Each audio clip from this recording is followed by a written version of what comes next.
In today's video, I'm going to teach you how to lock Google Drive files from being edited.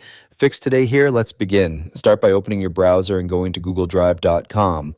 Make sure you're already signed in so you can access your files. Once you're inside your drive, locate the file you want to protect. Locking a file is a way to finalize it so no one can make edits, comments, or suggestions.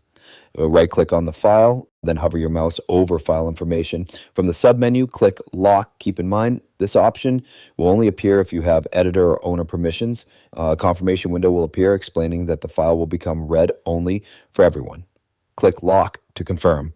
After that, you'll see a small padlock icon next to the file name, and a locked label will appear when the file is opened.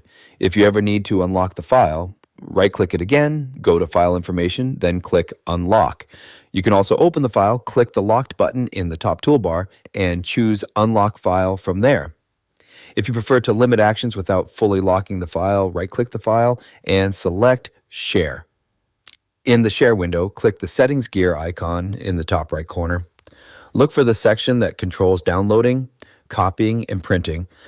Uncheck the box for editors, commenters, and viewers. This prevents others from copying or downloading the file while still allowing them to view it.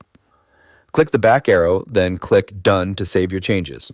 If you need to protect a folder with a password, note that Google Drive does not have a built-in password feature. To do this, you'll need to compress the folder into a zip file on your computer first. Open your zip compression tool, then go to the top left corner and click File. From there, select Set Default Password.